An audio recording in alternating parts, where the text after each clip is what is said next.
Assalamualaikum warahmatullahi wabarakatuh. Jadi di sini saya akan menjelaskan latar belakang dari South China Sea Arbitration dari Filipina versus China. Jadi, kasus ini merupakan salah satu sengketa maritim paling penting dalam hubungan internasional. Jadi, karena melibatkan konflik wilayah, kepentingan ekonomi, keamanan kawasan, dan hukum laut internasional berdasarkan UNCLOS atau United Nations Convention of the Law the Sea. Jadi, Laut Cina Selatan itu merupakan kawasan laut yang terletak di kawasan Asia Tenggara dan Samudra Pasifik Barat. Wilayah ini memiliki posisi yang sangat strategis karena menjadi jalur perdagangan internasional utama di dunia. Jadi setiap tahunnya triliunan dolar perdagangan global itu melewati Laut Cina Selatan. Jadi selain itu kawasan ini juga kaya akan sumber daya alam seperti ikan, minyak bumi, dan gas alam. Karena nilai strategis dan ekonominya yang sangat besar, beberapa negara itu saling mengklaim wilayah di Laut Cina Selatan. Negara-negara tersebut antara lain itu ada Cina, Filipina, Vietnam, Malaysia, Brunei, dan Taiwan. Namun, di sini kami itu akan lebih fokus pada sengketa antara Filipina dan China. Yang karena itu permasalahan utamanya itu muncul ketika China mengklaim hampir seluruh wilayah Laut Cina itu melalui peta yang dikenal sebagai Nine Dash atau line dari garis 9 putus-putus. Klaim ini pertama kali digunakan oleh China untuk menunjukkan wilayah yang dianggap sebagai hak historis mereka di Laut Cina Selatan. Masalahnya, klaim tersebut mencangkup hampir 90% wilayah Laut Cina Selatan dan bertabrakan dengan wilayah Zona Ekonomi Eksklusif atau ZEE milik negara lain termasuk Filipina. Menurut UNCLOS, setiap negara pantai memiliki hak eksklusif atas wilayah laut sejauh 200 mil laut dari garis pantainya untuk memanfaatkan sumber daya alam. Filipina menilai bahwa beberapa wilayah yang diklaim Cina itu sebenarnya masuk ke dalam ZEE Filipina sehingga tindakan Cina itu dianggap melanggar hak maritim Filipina. Ketegangannya itu semakin meningkat terutama di wilayah Scarborough Shoal pada tahun 2012. Wilayah ini menjadi lokasi konflik antara kapal Filipina dan kapal Cina terkait aktivitas nelayan dan pengawasan wilayah laut. Situasi tersebut akhirnya mendorong Filipina untuk membawa kasus ini ke Permanent Court of Arbitration atau PCA di Den Haag pada tahun 2013. Kasus ini kemudian menjadi perhatian dunia internasional karena bukan hanya berkaitan dengan sengketa wilayah, tapi juga menyangkut penerapan hukum internasional, kebebasan navigasi, keamanan kawasan Indo-Pasifik, dan persaingan geopolitik di Asia. Dan sekarang saya akan membahas tentang kronologi dan legal issues. Sebenarnya, konflik di Laut Cina Selatan sudah berlangsung sejak lama. Namun, ketegangan mulai meningkat ketika Cina semakin aktif menunjukkan klaimnya melalui patroli laut, pembangunan fasilitas, dan kehadiran militer di wilayah sengketa. Cina menggunakan Nine Dash Line sebagai dasar klaim historis mereka terhadap sebagian besar wilayah Laut Cina Selatan. Akan tetapi, klaim ini dipertanyakan oleh banyak negara karena dianggap tidak sesuai dengan UNCLOS. Puncak ketegangan terjadi pada tahun 2012 dalam insiden Scarborough Shoal. Scarborough Shoal merupakan wilayah perairan yang berada di 220 km dari Filipina dan termasuk dalam zona ekonomi eksklusif Filipina menurut UNCLOS. Pada saat itu, aparat Filipina mencoba menghentikan nelayan Cina yang dianggap melakukan penangkapan ikan ilegal di wilayah tersebut. Namun, kapal penjaga pantai Cina datang dan menghalangi tindakan Filipina. Insiden ini menyebabkan ketegangan diplomatik antara kedua negara meningkat secara signifikan. Setelah kejadian tersebut, Cina mulai meningkatkan kehadirannya di wilayah Scarborough Shoal dan membatasi akses dengan nelayan Filipina. Selain konflik di Scarborough Shoal, Cina juga mulai membangun pulau-pulau buatan di beberapa wilayah Laut Cina Selatan.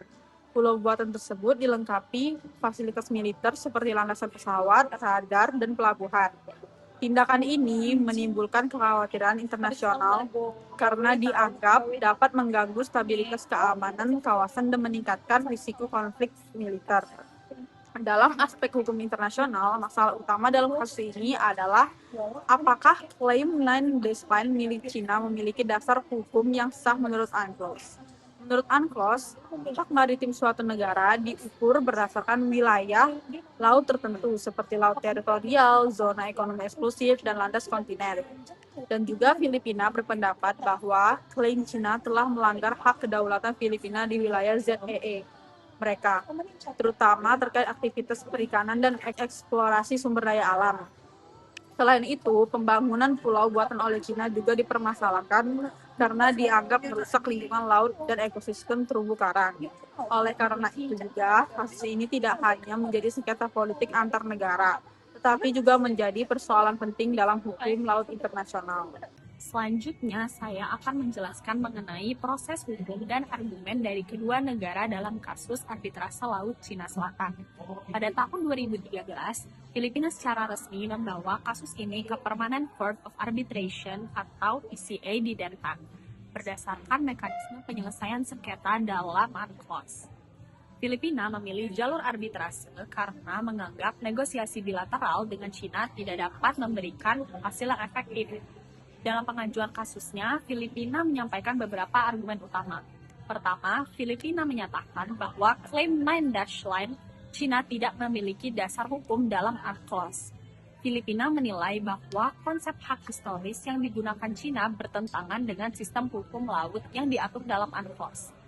Kedua, Filipina menuduh Cina telah melanggar hak kedaulatan Filipina di wilayah zona ekonomi eksklusifnya, terutama melalui tindakan menghalangi aktivitas nelayan Filipina dan eksplorasi sumber daya alam.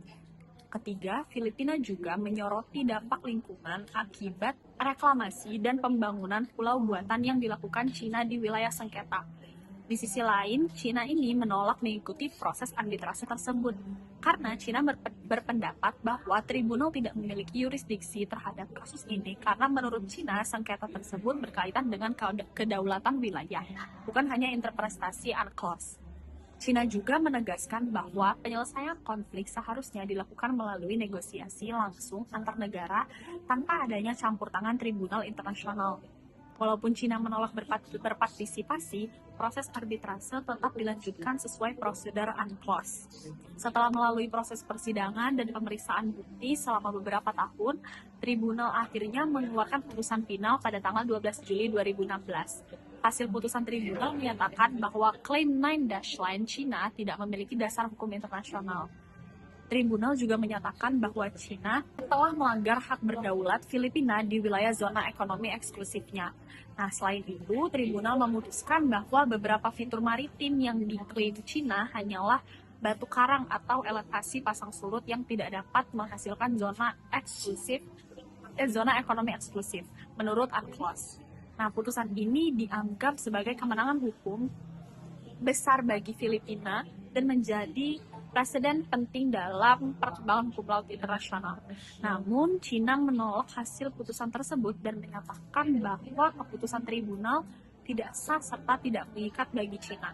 Selanjutnya, saya akan membahas mengenai kondisi terkini dan rekomendasi kelompok kami terkait sengketa Laut Cina Selatan. Jadi walaupun Tribunal Arbitrase telah mengeluarkan putusan pada tahun 2016, konflik antara Filipina dan Cina di Laut Cina Selatan itu sampai sekarang masih belum benar-benar selesai. Cina tetap menolak putusan tribunal dan terus melanjutkan aktivitasnya di kawasan Laut Cina Selatan.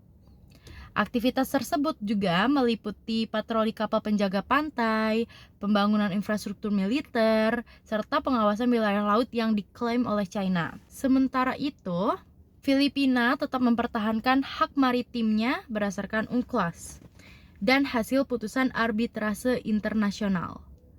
Jadi akibat dari itu, terjadilah ketegangan di Laut Cina Selatan itu masih sering terjadi hingga saat ini, terutama terkait aktivitas nelayan, kapal penjaga pantai, dan kebebasan navigasi.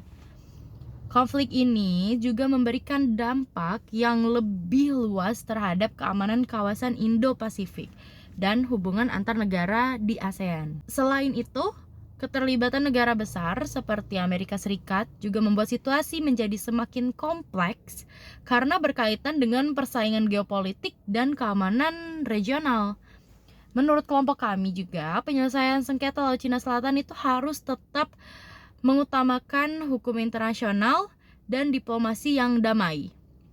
Jadi pertama, semua negara yang terlibat itu perlu menghormati UNCLOS sebagai dasar utama dalam mengatur hak dan kewajiban maritim. Yang kedua, ASEAN dan China itu perlu mempercepat penyelesaian Code of Conduct atau aturan perilaku di Laut Cina Selatan agar itu dapat mencegah konflik di masa depan. Yang ketiga, negara-negara yang terlibat itu harus menghindari tindakan provokatif dan penggunaan kekuatan militer yang dapat meningkatkan eskalasi konflik. Yang keempat, dialog diplomatik dan kerjasama regional itu perlu diperkuat agar stabilitas kawasan Indo-Pasifik itu tetap terjaga. Jadi dari kasus ini kita dapat melihat bahwa sengketa maritim bukan hanya soal perebutan wilayah, tetapi juga berkaitan dengan hukum internasional, politik global, dan keamanan kawasan dan kepentingan ekonomi. Kesimpulannya, kasus arbitrase Laut Cina Selatan ini menunjukkan pentingnya penghormatan terhadap hukum internasional dalam menjaga perdamaian dan stabilitas dunia internasional. Terima kasih.